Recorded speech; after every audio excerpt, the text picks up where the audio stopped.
vamos a ver la exploración neurológica, la parte motora. La parte motora se va a dividir en apariencia, tono y fuerza. Primero vamos a ver lo mínimo que tenemos que explorar de la parte motora en una exploración neurológica. Lo mínimo va a ser ver la fuerza y el tono muscular en las extremidades superiores. Haciéndolo para extremidades superiores va a ser ver la extensión de la muñeca, la fuerza de los extensores de la muñeca y de los extensores de los dedos. Y vamos a ver el pronator drift, que va a ser una prueba para ver si el paciente tiene daño a motoneurona superior. Entonces, pronator drift, esto para extremidad superior. Para extremidad inferior va a ser ver los extensores de los dedos y observar cómo el paciente camina con los ojos abiertos de manera normal, con los talones y con las puntas de los pies. Y buscar nada más si el paciente tiene atrofia muscular.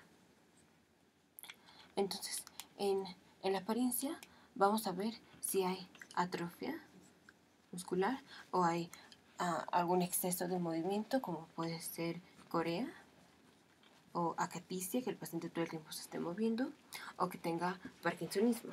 Esto, entre otras cosas, vamos a ver un temblor en reposo, y esto lo vamos a ver más adelante.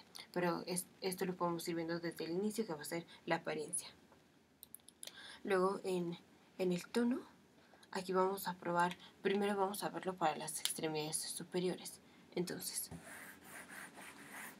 de las extremidades superiores tenemos para el plexo braquial, tenemos las raíces C5, C6, C7, C8 y T1. Del plexo braquial vamos a tener los nervios que van a inervar la extremidad superior, pero de aquí también salen otros nervios que inervan músculos, por ejemplo del hombro o músculos de la espalda o así. Entonces estos también los vamos a probar. Aquí no estamos probando específicamente el nervio, estamos probando la actividad muscular, y el que el músculo no produzca el movimiento puede ser o por una causa del músculo per se, por placa neuromuscular o por problema del nervio. Pero para que sea un problema del nervio tenemos que ver la distribución de los músculos que están afectados y también si hubiera un defecto sensitivo, pero esto lo vamos a ver en la parte sensitiva de la exploración neurológica, la vamos a ver en el siguiente video. Entonces aquí el paciente le vamos a pedir que para C5 haga abducción y flexión. Entonces, abducción del brazo y flexión del antebrazo o flexión del codo. La abducción es con el deltoides y la flexión es con el bíceps. Esto lo hace la raíz C5. Vamos a C5. De C5 van a salir los nervios que inervan al deltoides y al bíceps. De C6, aquí le vamos a pedir al paciente que extienda las muñecas, pero contra resistencia, así, que no nos deje doblarle la muñeca. Entonces el paciente está haciendo extensión de la muñeca. Extensión de la muñeca, y también puede ser flexión del codo. Flexión del codo. C7 hace la extensión de los dedos, entonces le vamos a decir que no nos deje bajarle los dedos, entonces está haciendo la extensión de los dedos. Extensión dedos y la extensión del antebrazo, extensión del codo.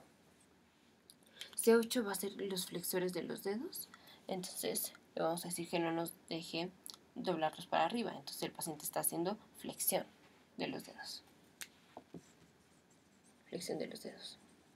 Y los flexores de la muñeca se van a ver ya sea por C7 o C8. Entonces, para los flexores de la muñeca el paciente tiene que hacer este movimiento. Entonces, le vamos a decir que no nos deje doblarle la muñeca para arriba. Entonces, así. El paciente está haciendo este movimiento de flexión de la muñeca. Y T1 son para los dedos, abducción y aducción. Abducción y aducción. Ok, entonces el paciente puede tener una radiculopatía en donde nada más se va a ver la raíz C5, C6, C7 o cada una de estas afectadas con el dermatomo afectado correspondiente, pero esto va a ser en el siguiente video. Luego, vamos a probar, esto lo probamos así del plexo braquial, pero adicionalmente vamos a probar digamos, los músculos de la eminencia tenar, como puede ser la posición del pulgar al hacer esto contra resistencia, o que el paciente nada más haga, por ejemplo, el movimiento del pulgar, como puede ser flexionarlo o así. Entonces, uno es la oposición y la otra es la flexión del pulgar contra resistencia. Los otros nervios que van a inervar músculos de extremidades superiores y el tórax, que también vamos a probar, va a ser, tenemos que probar los romboides, el serrato anterior, latissimus dorsi, pectorales, serrato anterior. Ok, entonces los romboides los vamos a probar. El paciente va a poner su mano por detrás y tiene que empujar al doctor así. Entonces ahí estamos haciendo fuerza con los romboides. El serrato anterior es el paciente va a empujar contra la pared y vamos a ver cómo se pinta ahí en la escápula el músculo. O en lugar de empujar a la pared, empuja la mano del doctor. O se pone en esta misma posición, pero en lugar de empujar una pared, el doctor le pone el brazo así y tiene que vencer la resistencia. El serrato anterior es inervado por el nervio torácico largo, que es de, digamos, C5 a C8, C7, y el latissimus dorsi igual va como de C6 a C8, y este es el toraco dorsal. En el latissimus dorsi nada más le vamos a pedir al paciente que haga los movimientos de las dos y vamos a ver cómo en la espalda, más o menos en la espalda y también el músculo forma parte de la pared posterior de la axila, vamos a ver cómo ahí se ve el músculo. Para los pectorales le vamos a pedir al paciente que haga, digamos, aducción de los brazos, entonces está así y tiene que hacer este movimiento contra resistencia, o sea, el paciente, el doctor le va a poner una resistencia, digamos, el paciente tiene que hacer este movimiento de juntar así los brazos y el doctor aquí le va a poner resistencia con las manos, así. Y luego tenemos de los pectorales, el romboides, el lado anterior. Ok. Entonces, estos son los músculos de la extremidad superior que vamos a ver. La fuerza, y esto lo vamos a dejar al final, lo vamos a ver junto con la extremidad inferior. Ahorita estamos viendo como el tono y los músculos que estamos probando. El tono de las extremidades superiores lo vamos a ver con flexión y extensión rápida, repetitiva de la muñeca. Y vamos a ver el pronator drift.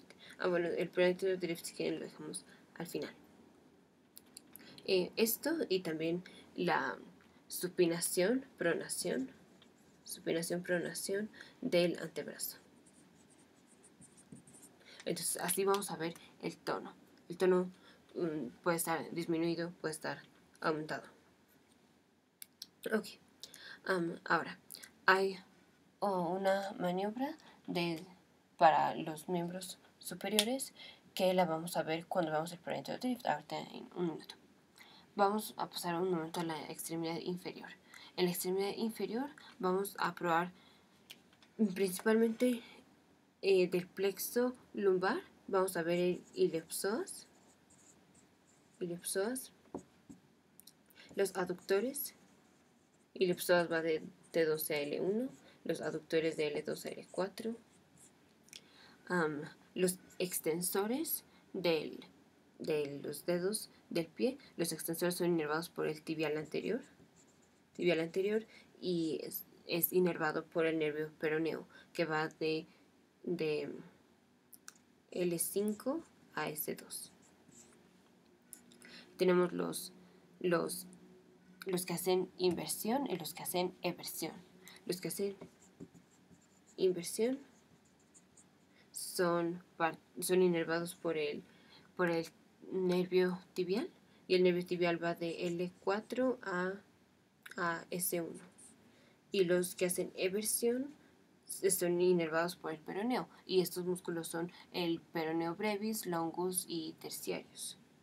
Y como es peroneo va de L5 a S2. Entonces, para ver el iliopsoas, los músculos de la cadera, le vamos a decir al paciente que haga una sentadilla y se suba, sin apoyarse con las manos. Los aductores, el paciente tiene que juntar las piernas y ahí nosotros le ponemos la resistencia. Así el paciente tiene que, así está en posición superior, tiene que juntar las piernas y nosotros aquí le vamos a poner resistencia. Bueno, que es con la mano entera, pero pues aquí no cabe. Entonces así ponemos resistencia. Los extensores de los dedos del pie, pues nada más le hacemos así. Para hacer inversión, entonces el paciente va a hacer cualquiera de estas dos, entonces le ponemos la mano aquí y tiene que hacer este movimiento de inversión, o para este pie, así. Y para la eversión, entonces la mano la ponemos acá, así, para sentir la resistencia. Y también tenemos que probar el compartimiento del soleus y gastrocnemius, que le vamos a decir al paciente que haga de cuenta que está pisando el acelerador o los frenos del coche. Entonces así, el paciente hace esto contra la mano del doctor. Del tono de la extremidad inferior, lo vamos a ver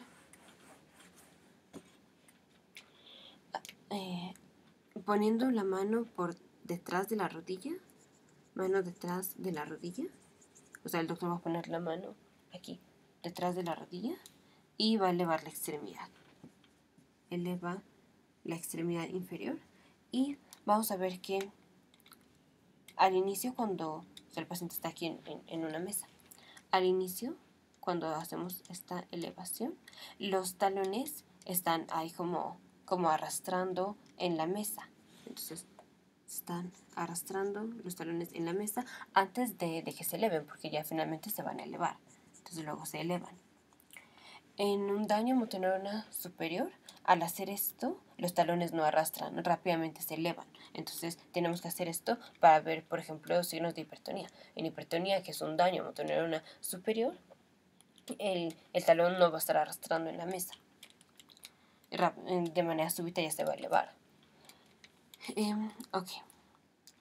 Ahora la fuerza muscular. La fuerza muscular, vamos a... bueno, antes, en el tono dijimos, podemos tener hipotonía, que esto generalmente lo vemos en daño a motoneurona inferior, y podemos tener hipertonía, que esto lo vemos generalmente en... puede ser daño a motoneurona superior, o sea, es daño al tracto piramidal, o puede ser también extrapiramidal. De hipertonía, entre otras cosas, hay resistencia al movimiento. Resistencia al movimiento. Y esta puede ser espasticidad, rigidez o paramuria. Aquí, en la espasticidad, el paciente tiene resistencia al movimiento, pero conforme el doctor pone más velocidad, la resistencia va a aumentar. Esto es,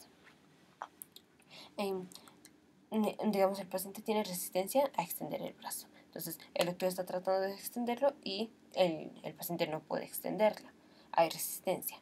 Entonces, el doctor va a tratar de bajar el brazo, de extenderlo con una velocidad muy rápida. Y la resistencia va a ser mayor. Entonces, mientras más velocidad, más resistencia. Si tiene menos velocidad al hacerlo, más se deja. Entonces, la espasticidad es velocidad dependiente. Velocidad dependiente. Y adicionalmente en la espasticidad va a haber debilidad muscular. Debilidad muscular. La espasticidad la vamos a ver en daño a motoneurona superior, en el tracto piramidal. Es una espasticidad lo que vemos, o sea, vemos resistencia al movimiento, pero las características de la resistencia al movimiento es que la extremidad está débil y conforme aumentamos la velocidad hay más de resistencia. Esto se llama, puede ser espasticidad como en navaja, porque la resistencia va fluctuando dependiendo de la velocidad. Y en la rigidez es, digamos, todo lo contrario. Es no dependiente de velocidad y no hay debilidad muscular. Entonces, em, parece así como una pipa nada más de acero o así, o sea que nada más está rígida, no la podemos mover, pero no pasa nada si lo hacemos más rápido o más lento, está todo así rígido. Hay una cosa que es Cowell Rigidity. Esta rigidez se ve en pacientes con Parkinson y podríamos decir que es como la rigidez con un temblor encima. Entonces el paciente está rígido y aparte tiene un temblor en reposo. Y esto lo vemos en Parkinson. Y por último, la paratonia. Aquí el paciente tiene ya sea debilidad o bueno, digamos, problemas con la relajación del músculo ya sea normal o por problemas en el lóbulo frontal. Recordemos que en el lóbulo frontal está la corteza motora y la motora asociada, áreas de Brodmann 4 y 6 respectivamente. Y la otra es, puede ser que el paciente, digamos, esté inventando que tiene una resistencia al movimiento, o sea, que tiene un daño, un trastorno neurológico. Entonces, vamos a ver este caso. El paciente está fingiendo que tiene, digamos, resistencia al movimiento con la extremidad. Entonces, pues nosotros tratamos de moverla y pues se siente resistente como un trastorno neurológico. Pero si nosotros sospechamos que el paciente lo está inventando, vamos a distraer al paciente. Si distraemos al paciente, vamos a distraerlo hablando de algo que al paciente lo entretenga. Por ejemplo, si al paciente ya en la exploración del estado mental nos dijo que le interesaba la música, entonces vamos a empezar a hablarle de música y que nos cuente de la música, de lo que hace y todo eso. Entonces finalmente el paciente va a estar tan metido en la plática que se va a distraer y entonces la extremidad ya no va a estar resistente, ya va a estar normal. Y ahí es cuando el doctor se da cuenta. O sea, el doctor todo el tiempo está sintiendo la extremidad y cuando el paciente se distrae ve que ya no hay resistencia y ya la siente normal. Entonces, podemos decir que esta última, que es cuando el paciente está inventando, es, digamos, que lo que hace el doctor, lo que piensa el doctor, modifica la resistencia al movimiento. Entonces, el doctor le dice al paciente que le cuente de la música y así, y entonces la extremidad ya se vuelve normal. Y por último, bueno, casi penúltimo, cuando hay daño a la vía corticoespinal o así, vamos a ver una cosa que es el pronator drift. Pronator drift también se llama maniobra de Barré para miembros inferiores o maniobra de Mitsagani. Migatsani para extremidades inferiores o superiores. Entonces, Barré es, vamos a poner al paciente en esta posición y la extremidad que esté débil se va a caer. Esta es la maniobra de Barré. Para extremidades superiores, bueno, vamos a ver Migatsani para extremidades inferiores. El paciente se pone en esta posición y una de las extremidades se cae. Y Migatsani para extremidades superiores es el paciente se pone así en supino y se mantiene por 10-15 segundos, a veces más, con los ojos cerrados, y vamos a ver que, digamos, del lado de la lesión empieza a haber una pronación y el brazo empieza a caer. A veces es sutil verlo porque a veces se tarda un poco en hacerlo y el movimiento empieza a ser lento. Entonces hay que esperar lo suficiente. Esto es el pronator drift. Esto es pronator drift e indica un daño a la motoneurona superior, como puede ser en un evento cerebrovascular. Y es muy buena prueba para ver eso, para sospechar eso. En las extremidades inferiores ya vimos, tenemos la maniobra de Barré o Migatsani. Adicionalmente, podemos hacerlo nada más, la levantamos así y vemos si se cae. Pero la clásica de Migatsani es hacerla así. el pronator drift es muy importante hacerlo siempre y es parte de lo mínimo que tenemos que hacer en la exploración neurológica de la parte motora. En la parte motora de la exploración neurológica, lo mínimo es hacer el pronator drift de las extremidades superiores, ver que el paciente camine, probar los extensores de los dedos del pie, de las manos, los extensores de la muñeca y ver si hay atrofia muscular. Y ya por último, la clasificación de debilidad. El paciente puede tener 0, 1, 2, 3, 4, digamos 4 menos, 4, 4 más y 5. 0 es no hay movimiento de articulación, o sea, el músculo no hizo ningún movimiento, ni tampoco sentimos, el doctor va a estar aquí sintiendo, digamos, el músculo, esto. Una cosa es que no haya el movimiento de la articulación, pero otra cosa es que el doctor nos sienta aquí cómo se va contrayendo. O sea, puede ser que el músculo se contraiga, pero no haya el movimiento de la articulación. Entonces, 0 es no se siente la contracción muscular. En 1 sí se siente la contracción muscular, pero no hay movimiento de la articulación. En la 2 es hay movimiento de la articulación, pero no contra gravedad. No contra gravedad. O sea, hay que eliminar la gravedad para que el paciente pueda mover la extremidad. Por ejemplo, si está así, no la puede mover. Si eliminamos la gravedad, entonces ya lo puede mover. En 3 hay movimiento contra gravedad, pero no contra resistencia. Entonces el paciente puede mover la extremidad así contra gravedad, pero no si le ponemos una resistencia. Y en 4 es el paciente puede mover contra resistencia, pero menos de lo normal. 4 menos es tiene dificultad para el movimiento con una resistencia muy leve.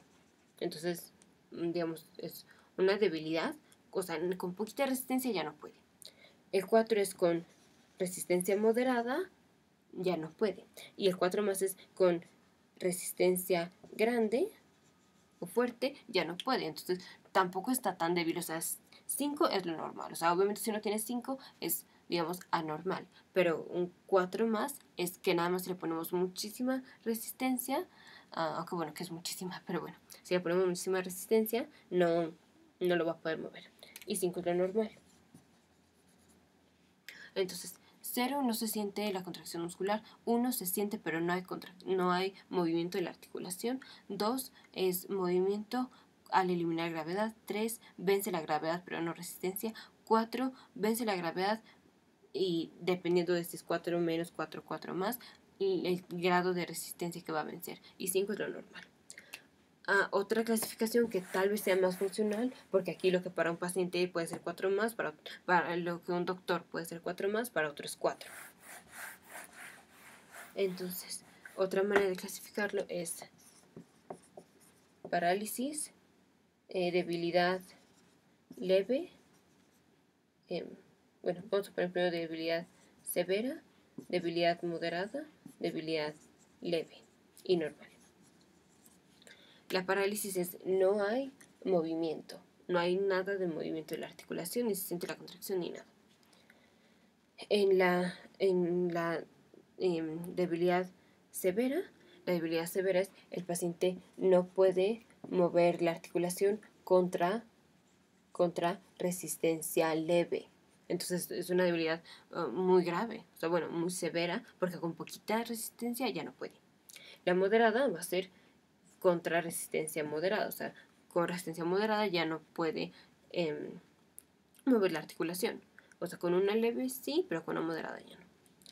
Y una debilidad leve es que solo con resistencia grande o fuerte es cuando no puede mover la articulación. Y la normal ya es la normal. Entonces, de la exploración motora necesitamos explorar, digamos, como los músculos del plexo braquial, ya sean los que inervan a la extremidad superior y algunos otros músculos, los pectorales y algunos músculos de la espalda, los músculos de las extremidades inferiores. Los principales van a ser los extensores, Tenemos que ver el tono. El tono lo vamos a ver con los extensores y flexores de la muñeca y pronación, supinación del antebrazo. Para la pierna vamos a elevar las piernas del paciente y vamos a ver cómo los talones deben estar un ratito arrastrando y luego ya elevarse.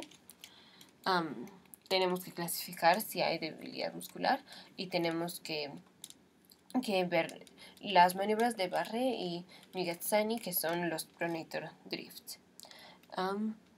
Y checar siempre si el paciente tiene atrofia o un exceso de movimiento. Adicionalmente, dependiendo más o menos en cómo esté la debilidad, podemos ir pensando en cuál es la etiología. Si el paciente tiene debilidad proximal, entonces de músculos proximales, pensamos, por ejemplo, más en una miopatía. Si el paciente tiene debilidad distal, entonces pensamos en una neuropatía. Si el paciente tiene debilidad de flexores y extensores de extremidad superior y debilidad de flexores de extremidad inferior, entonces pensamos en daño al tracto piramidal. Más o menos así es lo primero que vamos a estar sospechando y luego tenemos que hacer otras pruebas para ver si el paciente tiene una miopatía, si tiene daño al tracto piramidal.